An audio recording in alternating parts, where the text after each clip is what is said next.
என்ன யாரும் பேச வேண்டாம் சொன்னாலும் நான் சிவாஜியை பத்தி பேசுவேன். எவரும் தடுக்க முடியாது. என்னை யாரும் அழைக்க வேண்டிய அவசியமே இல்லை. இது எங்க விழா. இங்கே இருக்கும் சிவாஜி குடும்பத்துக்கு என்னுடைய வணக்கம். குடும்பம்னா நான் வெறும் ராம்குமார் பிரபு மட்டும் சொல்ல, இங்க இருக்கிற நாம அத்தனை பேர் அவர் குடும்பம். 1952க்கு அப்புறம் வந்த எல்லா நடிகரும் அவருக்கு பொருந்தவங்க தான். அதுக்கு முன்னாடி இருக்கிறவங்க கொடுத்து வைக்கல, நாம தான் கொடுத்து. அதுக்கப்புறம் வந்தவங்க அத்தனை பேர் அவரோட பிள்ளைங்க தான். ஒன்னும் அசைக்க முடியாது. இல்லை இந்த வெற்றி போதுமா, இன்னும் கொஞ்சம் வேண்டுமான்னு கேட்க தோணுது. முதற்கண் நடிகர் திலகம் சிவாஜிக்கும் பந்துலுக்கும் அந்த மொத்த கர்ணன் டீமுக்கும் ஒரு பெரிய ஓ போடுவையா. என்ன படம், என்ன படம், என்ன படம். கிட்ட வர முடியுமா யாராவது? உங்களுக்கு கர்ணன் ஒரு சீன் ஞாபகப்படுத்துறேன். அது ஏன் நிஜ வாழ்க்கையில உண்மையானதை சொல்றேன். தன் மனைவியை பார்க்க போறார் கர்ணன். அங்க ஓயா கேட்டவர், அற்புதமான நடிகர், அவர் புள்ள இருக்காருங்க. ரொம்ப ஏளனமா பேசுவார் கர்ணன். நான் சிங்கம், நீ குதிரை, நீ தேரோட்டி மகன், அவமானப்படுத்திட்டே வருவார். வந்துகிட்டே இருந்து என்ன பதில் சொல்றன்னு தெரியாம திரும்பி ஒரு கர்ஜனை, ஒரு கர்ஜனை. அந்த சிங்க சிலைய ஒரே அடி, நெத்தி அடி. அது படம் மட்டும் இல்ல, இந்த கர்ணன் ரீமேக் ஏளனமா பேசின அத்தனை பேருக்கு சிவாஜி கொடுத்த அடி.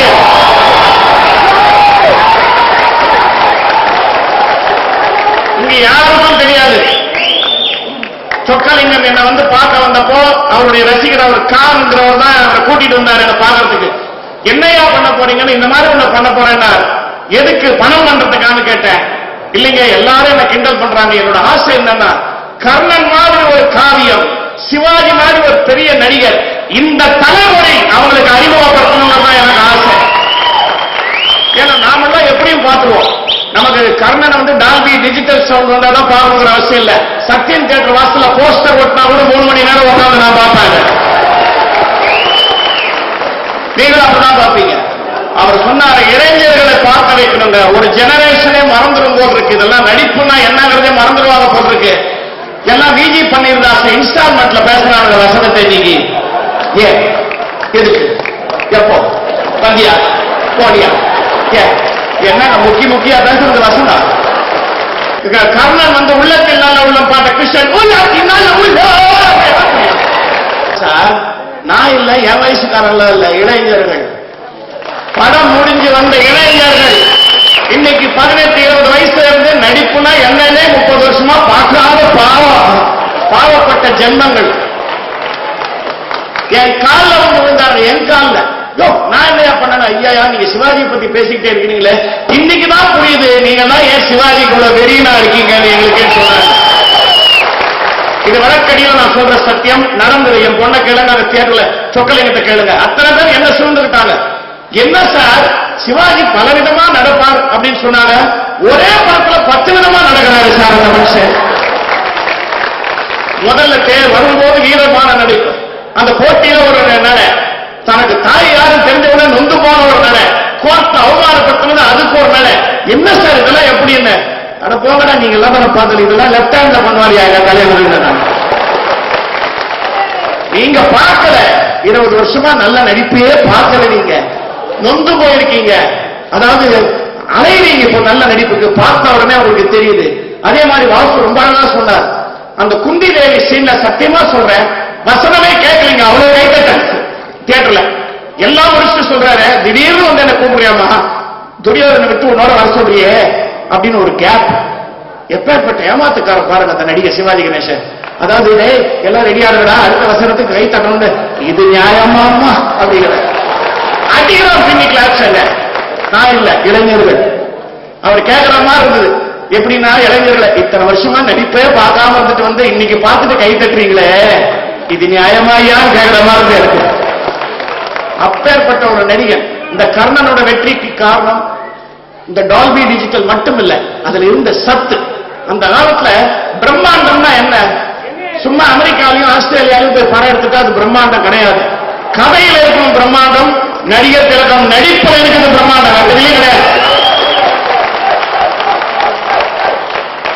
ஒவ்வொரு அங்க அசைவிலும் இருக்கு நடிப்புல பிரம்மாண்டம்.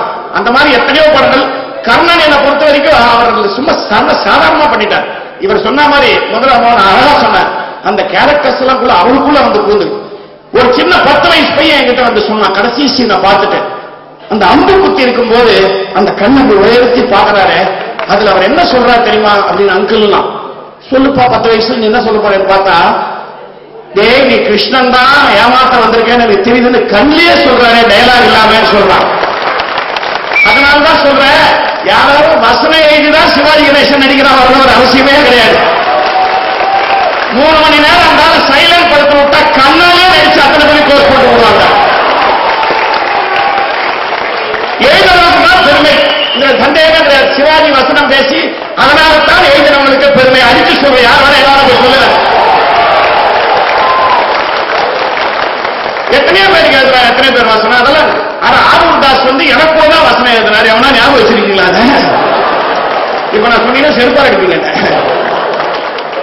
அவர் அங்க சொன்னாரு தெய்வ மகன்ல, அப்பா நீ பேர் என்னன்னு, அப்பா நீ சொல்லி நான் தெரிஞ்சுக்க வேண்டிய பேரை நான் சொல்லி நீ தெரிஞ்சுக்கிறியா? அந்த மாடுலேஷன் யாருக்கு என்ன தெரியும்? இந்த காலத்துல நடிகர்கள் மாடு மாதிரி ஆடுறாங்களே தவிர மாடுலேஷன் தெரியலீங்க. குரல்ல ஏற்ற இறக்கம் தெரியலீங்களே. ஒரு சின்ன நான் வந்து 35 படம் அவரோட பண்ணிருக்கேன். எனக்கு மிகப்பெரிய பெருமை. தயவு செஞ்சு அதுக்காவது கை தட்டுங்களா? கொலையா பண்ணிடுவேன். எனக்கு அது நடிச்ச ஃபீலிங் இல்ல. தினம் யூனிவர்சிட்டி கிளாஸுக்கு போயிட்டு வந்த மாதிரி அவரோட நடிச்ச 35 படங்கள் எனக்கு. அதுல நான் ஒரு கேள்வி கேட்டேன், இதை மட்டும் நான் சொல்றேன், ஏன்னா இன்னும் நிறைய பேசுறதுக்கு டைம் இல்லை. உத்தமபுத்திரன்ல நான் கேட்டேன், நீங்க வந்து 2 வேஷம் போட்டீங்க, விக்ரமன் வந்து வில்லன் வேஷம், பார்த்திபன் நல்ல வேஷம். அப்ப சொன்னார், மடையா 4 வேஷம் போட்டேன்டா அதுல. என்ன சொல்றீங்க? நாம பார்த்திபனா வந்தேன், விக்ரமனா வந்தேன், விக்ரமன் பார்த்திபனா வந்தா, பார்த்திபன் விக்ரமனா வந்தா, 4 வேஷம் போட்டேன்டா. அவர் அனலைஸ் பண்ணி இது எப்படிங்க காமிச்சேன்னா அதுதான் சொன்னார், அதெல்லாம் கண்ணுல காமிச்சா போதுண்டா, மற்ற விஷயங்கள் இதெல்லாம் தேவையே இல்லை டிஃபரெண்ட் பண்றதுக்கு ரோல்ல. பார்த்திபன் விக்ரமனா வரும்போது அவன் கொடியவனா இருந்தாலும் அந்த விக்ரமன் கண்ணுல ஒரு கனிவு இருக்கும். ஏன்னா பார்த்திபன் கனிவான, அந்த கனிவை நான் கண்ணுல காமிச்சேன். விக்ரமன் ஹீரோவா வரும்போது பத்மினியை பார்க்கும்போது கண்ணுல காமம் இருக்கும், அந்த காமத்தை நான் கண்ணுல காமிச்சு இப்படிதான் டிஃபரன்ஷியேட் பண்ணேன்னு சொன்னான். இதை விட நடிப்புக்கு ஆதாரம் என்ன வேணும்? யூனிவர்சிட்டி அது மண்ண ஒன்னும் தேவையில்லை, இதை படிச்சாலே போதும். நான் இன்னைக்கும் சொல்றேன், எஸ்ஆர்எம் யூனிவர்சிட்டியில ஆக்டிங் கிளாஸ் நடத்துறாங்க. சும்மா நீங்க கொண்டு போய் அவங்க இங்கிலீஷ் டிராமாவும் இங்கிலீஷ் படம் மாறலாம் பிராண்டோ மாறாத பிராண்டோ எல்லாம் காட்டாதீங்க. சிவாஜி படங்களை காமிச்சுக்கிட்டே இருந்த போதும், வேற ஒண்ணுமே வேணா, தானா டிகிரி வரும். இந்த படத்தின் வெற்றி 48 வருஷம் கழிச்சு எந்த படத்துக்கு இந்த மாதிரி வெற்றி கிடைக்கும்? நான் கேட்கிறேன். இன்னைக்கு இருக்கிற படம் 3 நாளைக்கு அப்புறம் தியேட்டர்ல போய் பார்த்தா சத்தியம் தியேட்டர்ல காத்து வாங்குது ஒண்ணு. முனீர் கண்ணையா என்கிட்ட சொன்னார், நான் தான் சொன்னேன் அவர்கிட்ட அடிச்சு, நீங்க சத்தியம் எஸ்கேப் இது போடுங்க, அப்பதான் இளைஞர்கள் வருவாங்க. வேற ஒண்ணு இல்லை, அவங்களாம் கொஞ்சம் வசதி பழக்கப்பட்டாங்க, இந்த மாதிரி ஒரு தியேட்டர்ல பார்த்தா நல்லா இருக்கும். சரி ஒரு 2 வாரம் போடுறேன், அப்புறம் பார்ப்போம் தான் சொன்னார். அவர் சொக்கலிங்கத்துக்கு தெரியும். உண்மையா சார்? கரெக்ட். பயந்தார் அவர். 3வது நாள் முனீர் கண்ணையா எனக்கு போன் பண்றாரு. நான் பயந்து, என்னையா இருந்தாலும் 2 வாரம் சொன்னானே 3வது நாளே போன் பண்றானே, சரி நம்ம அறுவாடு வேலை வந்துருச்சு போட்டுருக்கு, போட்டு போடலாம் நினைச்சேன். சொல்றாரு, என்ன மகேந்திர சார் 100 நாள் ஓட்டட்டுமா 150 நாள் ஓட்டட்டுமா? அந்த கிரௌண்ட் வருது கர்ணனுக்கு. சத்தியம் எஸ்கேப். நீங்க என்னமோ அவர் ரசிகர்கள் தான் வருவான்னு சொன்னீங்க, இளைஞர்கள் வராங்க, குழந்தைங்க வராங்க, ஸ்கூலா வந்து பார்த்துட்டு போறாங்க. அந்த காலத்துல 10 கமாண்ட்மெண்ட்ஸ் பென்ஹர் படத்தை தான் ஸ்கூலா போய் காட்டுவாங்க. அதுக்கப்புறம் கர்ணன் படத்துக்கு தான் அந்த மாதிரி ஸ்கூலா புக்கிங் போயிருக்கு. இன்னைக்கு ஸ்கூலா வேற படங்களுக்கு புக்கிங் அமைச்சா வந்து வரும்போது எல்லாம் கொலகாரமா வருவோம், அருவாளோட வருவோம், வரி போட்ட அன்றவேரோட இங்கேயே தூக்கின்னு ஆடினே வருவாங்க. இந்த மாதிரி நல்ல படங்களை பார்த்தாதான் ஸ்கூல் சில்ட்ரன் இம்ப்ரூவ் ஆக முடியும். அதுக்காகவே இந்த கர்ணனை எடுத்த அந்த பந்துலுக்கு பாராட்டு. இங்கே வந்திருக்கிற இதை நடிச்சவங்க சில பேர் கூட இருந்தாங்க, அவங்க வாரிசுகள் ஒத்தத்திரம் என்ன அழகா இருக்காங்க சார். ஒத்தத்திரம் ஒரு துரியோதனன், ஒரு அசோகன், அவர் மனைவிக்கு சாவித்ரி, தங்க பதுமை போல ஒரு தேவிகா, ஓஏகே தேவர், முத்துராமன். நான் சொல்றேன், இன்னைக்கு இது நல்ல கர்ணனை இன்னைக்கு ரீமேக் பண்ணணும்னு வச்சுக்கல, யாருங்க போடுவீங்க நீங்க? யோசிச்சு பாருங்க, எல்லாம் தொம்ம முத்தாடி மாதிரி இருப்பான் போட்டாங்க.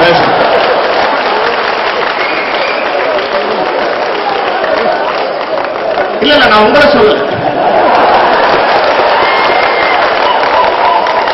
இதை நான் ஏன் சொல்றேன்னா சார், நீங்க மற்ற நடிகர்களை பத்தி பேசுறா நீங்க கத்துறீங்க, அதெல்லாம் நீங்க புரிஞ்சுக்கணும். ஒரு முறை எனக்கு நடந்த அனுபவத்தை நான் சொல்றேன். ரஜினிகாந்த் இன்னைக்கு சூப்பர் ஸ்டார். நம்ம சிவாஜி பிலிம்ஸ்ல ஓஹோன்னு ஒரு படம் பண்ணி நமக்கு வெற்றிக்கு தந்து கொடுத்த ஒரு சூப்பர் ஸ்டார். அவரோட நான் தனிக்காட்டு ராஜான்னு ஒரு படம் பண்ணிட்டு இருக்கேன். அப்போ ஒரு கன்னட ப்ரொடியூசர், இது நடந்த உண்மை, அங்க வந்து அவரோட பேசிட்டு இருக்காரு. திடீர்னு ரஜினி என்ன கூப்பிட்டார். நமக்கு ஒரு அல்ப ஆசை, கன்னடத்துல சான்ஸ் வாங்கி தர போறாரு நமக்கு. நம்ம புத்தி எங்க போவோம் நம்மளை விட்டு. அங்க போனா இந்த ப்ரொடியூசர் ஏதோ என்கிட்ட கேட்கிறாரு, மகேந்திரன் நீங்க அதுக்கு பதில் சொல்லுங்க அப்படின்னா. இது நடந்து 20-30 வருஷம் ஆகுது. என்னன்னா அந்த ப்ரொடியூசர் என்ன சொல்றாரு அவர்கிட்ட, தெய்வமகான நான் எடுக்கிற கன்னடத்துல நீங்க நடிங்க, ரொம்ப பிரமாதமா இருக்கும். இவர் இந்த வார்த்தை என்கிட்ட சொன்னோடனே எனக்கு அவர் ப்ரொடியூசர்லாம் மறந்து போச்சு. ஏதாவது அறிவு இருக்காயா? அவன் கன்னடத்துல 7 ஹேழ்த்தினா உன்னை கொள்ளுத்தீனி, நானு என்ன ஹேழ்த்தினி, இவரெல்லாம் எப்படியா பண்ண முடியும்னா அப்ப சொன்னார், இது நீங்க சொல்லணுங்கிறதுக்காக தான் உங்களை சொல்ல வச்சேன். ரஜினிகாந்த பாராட்டாம இருக்க முடியாத விஷயம். இது விஜயா வாகினி ஸ்டுடியோல நடந்த விஷயம். நான் மாட்டேன்னா கேட்க மாட்டேங்கிறாரு. இப்ப நீங்க ஹேழ்த்தினீங்க, அவர் ஒரே போட்டாரு. அந்த மாதிரி எல்லா நடிகர்களுமே அவரை பார்த்து கத்துக்கிட்டதா. எங்கேயோ ஒரு இடத்துல ஒரு சிவாஜி இல்லாம நடிகர் கிடையாது சார். அதனாலதான் 48 வருஷம் கழிச்சு நம்ம யங்ஸ்டர்ஸ்க்கு அந்த படம் பார்த்து இது மிகப்பெரிய விஷயம். இனிமேல் நான் குழந்தை யாரும் புது படமே எடுக்க போறது எல்லாம் படம் மேல இருக்கிறாங்க ப்ரொடியூசர்லாம். பழைய எடுக்கிறா, சிவாஜி படத்தெல்லாம் எடுக்கிறா. ஒரு பாசமலர் பூமிநாதன் விட போறாரு, பாசமலர் எடுத்துட்டு பாருங்க நீங்க. பாசமலரோட ஒரு புதிய பறவை கட்டபொம்மன் வரிசையா வரப்போகுது. இன்னொரு விஷயம், அதுவும் சிவாஜி புரொடக்ஷன்ஸுக்கு தான் அந்த பெருமை. சந்திரமுகிக்கு தான் 150வது நாள் 200 நாள் போஸ்டர்லாம் அடிச்சாங்க. 7 வருஷம் ஆச்சு. அதுக்கப்புறம் கர்ணனுக்கு தான் 100வது நாள் போஸ்டர், 150வது நாள் போஸ்டர். உண்டா இல்லையா? மற்ற படங்கள்லாம் பார்த்து நான் சினிமாவுக்கு ஏதோ ஆகி போச்சுன்னு நினைச்சிட்டேன். ஏன்னா எதெல்லாம் கொண்டாடுறாங்க தெரியுமா? 10வது நாள் 13வது நாள் தான் கொண்டாடுறாங்க. 10வது நாள் 13வது நாள் எதுக்குங்க கொண்டாடுவான்?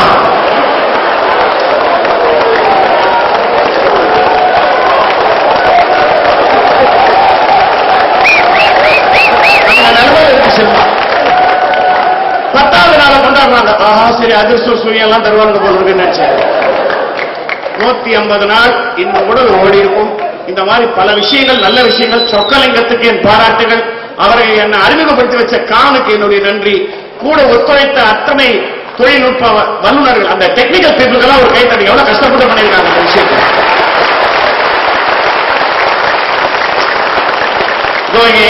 ஓஏகே சுந்தரவுடைய தகப்பு ஓஏகே தேவர் என்ன வாய்ஸ், அதே அதெல்லாம் தமிழ் பேச முடியுமா?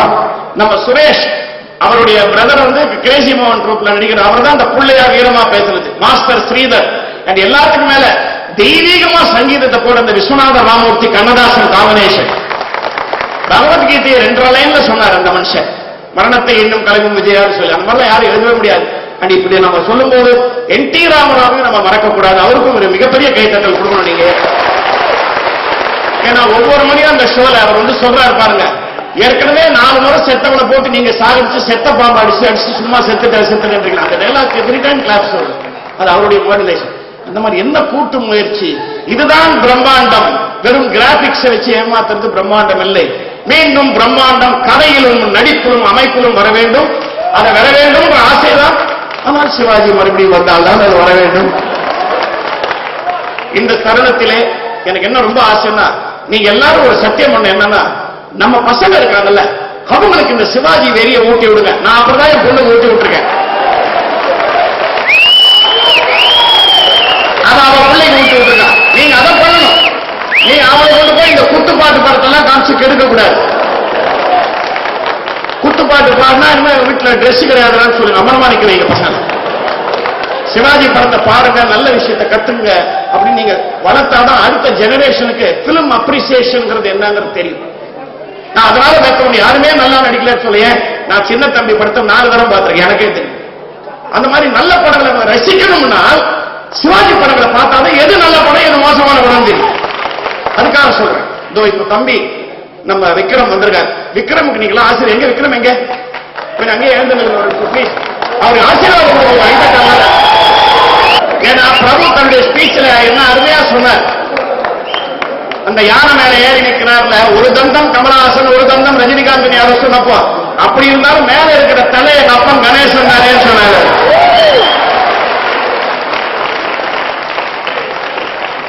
அதோட அர்த்தம் என்ன தெரியுமா? கமல் போன்ற ரஜினி போன்ற பெரும் நடிகர்களுக்கு சப்போர்ட் கணேசன் தான்.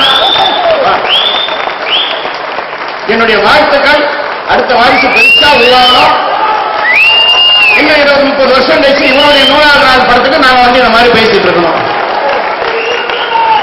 நீங்கெல்லாம் வரணும். நீங்கெல்லாம் வரணும். நடுவில் இப்படி கட்டக்கூடாது. நன்றி. கர்ணனுடைய வெற்றி என்னுடைய வெற்றியா நினைக்கிறேன். ஏன்னா நான் இதுக்கு மிகப்பெரிய உழைச்சிருக்கேன். இங்க இன்னொரு நண்பருக்கு நான் நன்றி சொல்லணும். நீங்க எல்லாம் சொல்லணும். திரு நிக்கில் அவர்கள் பிஆர்ஓ அவர்கிட்ட நான் சொன்னேன், இந்த படம் உலகத்தை ரீச் ஆகலையான்னு. ஒரு மாதிரி சிரிச்சாரு. மறுபடியும் அறுவாலை எடுத்துட்டேன். என்னடா ஏளனமா சிரிக்கிறான்னு. அவர் சொன்னார், திருப்தியின் சிரிப்பு. நான் வந்து எல்லா டாப் ஹீரோஸ்க்கும் பிஆர்ஓவா இருந்திருக்கேன். கமல், ரஜினி, விக்ரம் எல்லாருக்கும் இருந்திருக்கேன். ஆனா என் வயசு உள்ள வேற எந்த பிஆர்ஓக்கும் கிடைக்காத ஒரு பாக்கியம் எனக்கு சிவாஜி படத்துல என் பேர் பிஆர்ஓ வரப்போகுதுங்க. அதனாலதான் அந்த ஓப்பனிங் செரிமனி நீங்களே பாத்தீங்க. ட்ரெய்லர் ரிலீஸ் என்ன பிரம்மாண்டமா வந்து உலகத்தையே ரீச் ஆகி இன்னைக்கு எனக்கு பெருமையோட சொல்றேன், என்னுடைய நண்பர் ஒருத்தர் தான் நான் சொல்லி அமெரிக்கால ரைட்ஸ் வாங்கி படம் பிச்சுக்கிட்டு ஓடுறாங்க. அமெரிக்கால அங்கெல்லாம் 3 நாள் ஒன்னா போய் 6 ஷோ 7 ஷோ எல்லாருக்கும் ஓகணும் விழுது. அதனால நல்ல விஷயத்தை அமுக்கவே முடியாது. சிவாஜி கணேசன்ங்கிற பேரை, அதாவது பாரதம் இருக்கும் வரை சிவாஜி புகழ் இருக்கும். அவ்வளவுதான். இந்த உலகம் இருக்கும் வரை அவர் பேர் இருக்கும் என்று வாழ்த்தி, இந்த முயற்சியில் ஈடுபட்ட அத்தனை பேருக்கும், இதை நல்லபடியா மக்கள்கிட்ட கொண்டு போய் சேர்த்த நமது பிரஸுக்கும் ரொம்ப நன்றி சொல்லி விடைபெறுகிறேன். இதோட பேசின நிறுத்திக்கிறேன். மறுபடியும் நீங்க எப்ப கூப்பிட்டாலும் நான் வந்து பேச தயாரு. சிவாஜிக்கு மிஞ்சி ஒரு நடிகர் என்னை பொறுத்த வரைக்கும் அவர்தான் நடிகர், மற்றவெல்லாம் நடிகன். அவ்வளவுதான்.